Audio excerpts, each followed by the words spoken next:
Un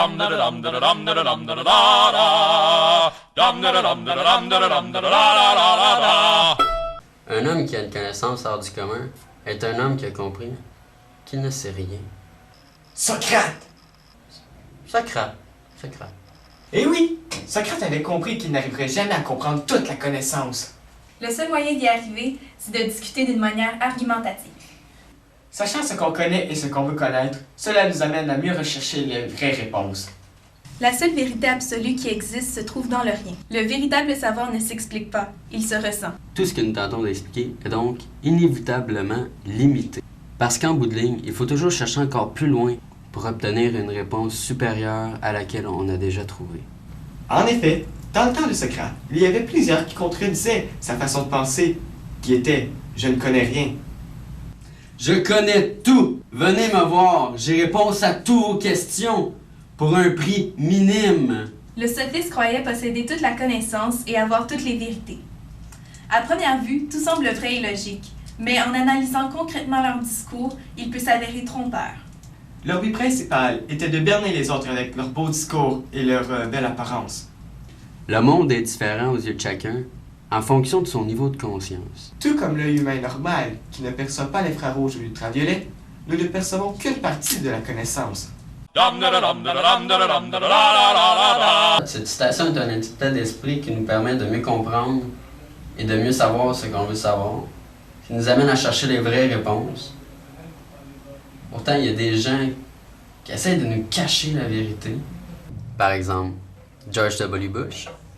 George a dit « La guerre, c'est la paix, la liberté, c'est l'esclavage, l'ignorance, c'est la force. » Il se servait donc de l'ignorance des gens pour les amadouer. Dans ce sens, il était un sophiste. On ne savait rien de lui. Il envoyait des soldats dans les rues pour recruter des hommes. On leur mentait et ces hommes ne savaient pas la pure vérité et la ruse qu'il y avait. Des Marines qui passent ici toutes les semaines. Moi qui me parlais, j'ai remarqué un truc bizarre. C'est comme s'ils me recrutaient pour un boulot normal. George W. Bush disait que les musulmans étaient des terroristes. Par contre, il complotait avec eux depuis le début. Il y a d'autres exemples de vérités non fondées. En voici quelques-unes. Le Big Bang. Il y a deux théories à propos de la création de l'univers qui pourraient être plausibles. La première, la théorie du Big Bang affirme que l'univers a commencé par une explosion massive en un seul point de l'espace il y a environ 15 milliards d'années. D'après la deuxième théorie, celle de la création continue, il n'y aurait pas eu de Big Bang. L'univers a toujours existé et existera toujours. Ces deux hypothèses pourraient être vraies. Mais jamais nous ne saurons, car personne n'était là pour le savoir. L'évolution des singes. Selon la théorie de Darwin, une sélection naturelle favorise le développement des individus plus développés. Ainsi, les singes qui se sont adaptés le mieux ont prospéré le plus. Donc, nous les humains, nous sommes le produit amélioré des singes qui a su se développer. Mais pourquoi les singes existent-ils encore s'ils n'ont pas su s'adapter à leur environnement? Et s'ils ne s'adaptent pas, ils disparaîtraient comme des tas d'espèces chaque année. Ce qui n'est pas le cas.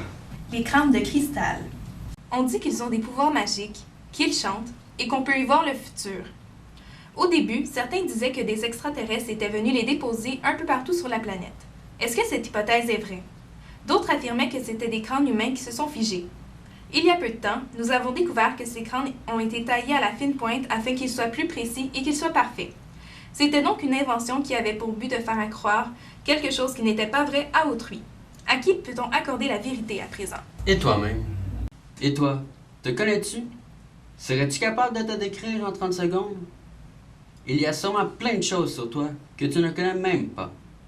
En fait, nous changeons constamment. Nos valeurs, nos croyances, nos convictions. Nous évoluons selon notre environnement, les gens qui nous entourent, les épreuves que nous vivons. Bref, tout ce que nous sommes, nous ne le saurons pas demain. En bout de ligne, ce ne sont que de simples expériences. La fin du monde. Pourquoi est-ce qu'on soutient presque à tous les 10 ans que la fin du monde aura lieu? Nous n'aurons jamais la réponse exacte, car il n'y en a pas. Personne ne peut la prédire. Nous sommes constamment mis en confrontation avec les opinions d'autrui. Nous nous faisons berner dans ce que nous croyons une vérité. Pourquoi croire que les Mayas ont prédit la fin du monde alors qu'ils ont disparu il y a des centaines d'années déjà? Comme vous avez pu le remarquer, on se pose souvent plein de questions. Mais au bout de la ligne, est-ce qu'on connaît la réponse? Il me vient alors à penser que nous ne savons rien. Nous pensons savoir, mais c'est faux. Nous ne savons rien.